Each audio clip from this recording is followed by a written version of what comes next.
ku la liggéey mu dellu ci kawam, ku la yéene lu bon wala mu lay fexeel di nekk say tànk di la yàqal, moo xam sa liggéey, di la yàqal sa sëy, di la yàqal sa teraanga, yenn saa yooyu day faral di am. nga gis ne dafa am ñoo xam ne say noonu dëgg la ñuy nekk toujours rek ñoom lu lay naq di rek loolu la ñuy souhaité, si loolu itam dañ lay séentu. am na ñoo xam ne duñ ci yem, dañ lay catu di la bëtu di la làmmañu di dem sax ba di la yóbbu si sëriñ, lépp rek pour bëgg nga yàqule. am na ñoo xam ne sa avancement naqar lay nekk si ñoom. te noonu nag la jamono sosoo, kon doomu aadama bi war na di jug si boppam di ut ay musluwaay si wàllu cat, si làmmiñ, si bët, si def si pexe, su lu mënti doon rek nga xam ne yow doo def kenn dara, waaye loolu nit def itam mu këpp ci kawam. nga fagaru ba nga xamante ni tey yii boo si muccee rek sa lépp dafay ñoŋ. boo utee da nga am, boo nekkee sëy na nga fa toog, booy sëy ak sa soxna wala sa borom kër da nga ne si jàmm ne si salaam, si liggéey dana dox, da nga ne si jàmm ne si salaam, da nga am protection, da nga am kaaraange. te loolu mooy lépp. lii nag da la siy dimbale comme ni ma leen ko wanee nii.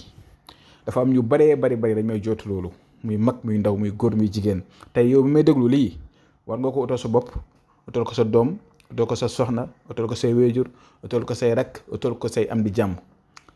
ndax day ànd ak cuuraay bi tey su ma la ko joxee tey, cuuraay bii da nga koy suuroo, cuuraayu seytaane la, da lay musa si seytaane bët ak làmmañ ak cat ak lépp.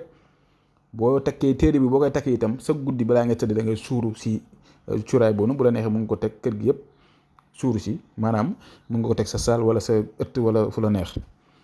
nga xam ne tey daf lay dimbale, ndax jamono juñ toll nii nekk nag jamono ju jaxasoo, nekk na jamono joo xam ne mucc jafe na lool. te ñu bari dañuy bàyyi ba feebar, bàyyi ba am ay jafe-jafe, bàyyi ba ne si ay difficulté doog a jug nag, te su boobaa fekk na béy wéy na mbuus. lii seen digg rek nga koy takk. boo ko mën a takk seen digg itam bu la neexee mun nga di ko def sa saak, wala di ko dugal sa oto, wala di ko bàyyi sa kër.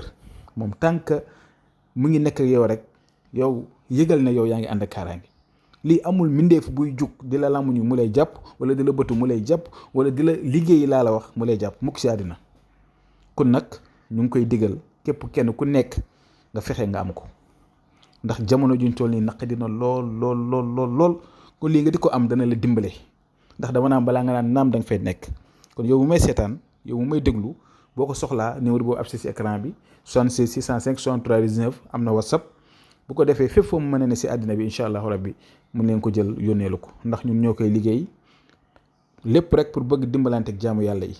ndax bët bu set nga gis ku la tawat si jëmbu boppam, sama sëy bi, sama jabar, sama jëkkër, sama liggéey bi, sama nangam, sama nii sama naa.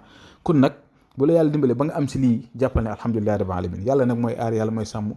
ñu ngi tawakkaltu si moom, di wakkilu si moom, yàlla aar ñu sàmm ñu, am aar suñu njaboot, sàmm suñu njaboot, dafa ñuy jàmm sutura ak xéwal. kon képp ku étuwóor bu ñu si déggantee di nga ko mën a jot fépp mu ti ne incha allah. asalaamaaleykum wa rahmatullah wa barakatuhu.